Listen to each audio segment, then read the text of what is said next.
Hello everyone, welcome to my channel. Today in this video, we'll discuss select all that apply question. Because after watching my previous video, some of them they requested for adding more select all that apply questions. So let us start with the question. If the healthcare provider prescribes amoxicillin twice a day for a child who is diagnosed with acute sinusitis, so what all are the instructions that should be given to the parents? Select all that apply. So the question is directly asking that a child who is diagnosed with acute sinusitis is prescribed with amoxicillin and the dose is twice a day. So while taking this medication, what all are the instructions or what all the points we should educate the parents? So here we have 5 options. We'll just read the options. Option 1 says administer it with food if nausea or diarrhea develops. Option 2, complete the medication course even if the child is better. Option 3, expect a rash which is normal as a side effect. Option 4, shake the medicine well before use. Option 5, use a house cold spoon to measure the dose. So now we have seen the 4 options. I think some of you might got the answers by reading the options.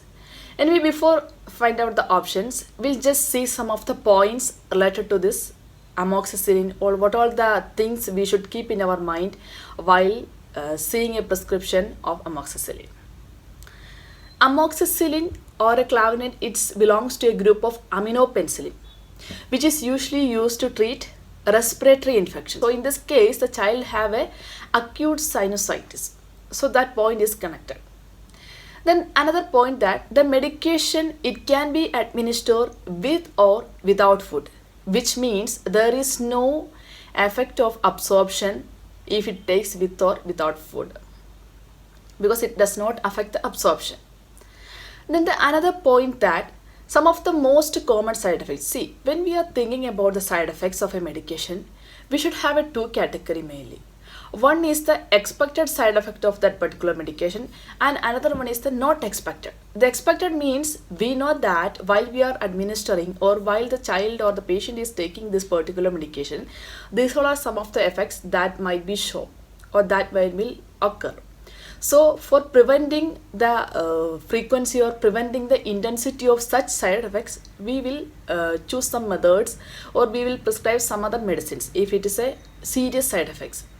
And another one we said that it is a not expected side effects, which means that these side effects that will not be commonly seen in the people those who are taking this medication. So we should take it more seriously, and once such kind of unexpected side effects would occur, we should discontinue the medication. I hope it's clear. So some of the common expected side effects are diarrhea, vomiting, nausea. So if the child develops such kind of side effects, it would be better to administer the medication along with food. So this will decrease the gastrointestinal side effects. So that is one option. So the another side effect, what we said that unexpected common side effects, which includes rash, itching, or sometimes facial or laryngeal edema, dyspnea. So if such side effects develops, we should suddenly discontinue the medication. So that 2 parts is clear. The next one that whenever we are administering any kind of medication, the dose should be accurate. So providing an accurate dose, we can use dropper or syringe, and most of the times we'll get a measuring cup along with the medication, especially if it is syrup. And we can use a calibrated spoons. So such kind of measuring devices we should use to provide the accurate dose.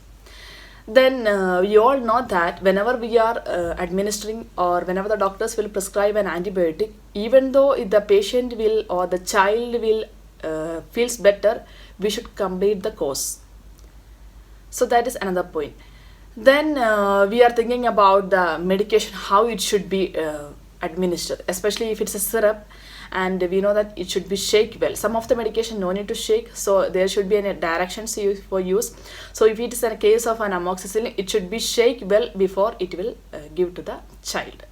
So these are some of the common points that we should keep in our mind while administering amoxicillin medication, especially to a child. So now we will see what all are our answers.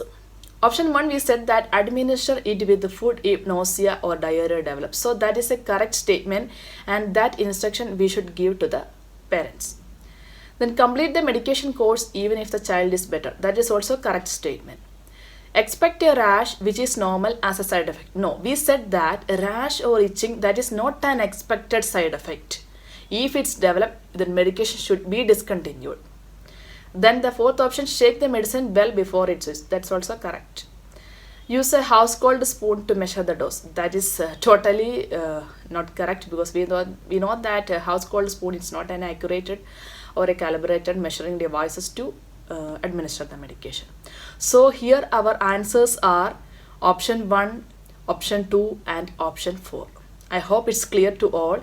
If you have any doubt related to this particular topic or this particular medication, you can just leave a message and we'll discuss on that one later. So bye bye.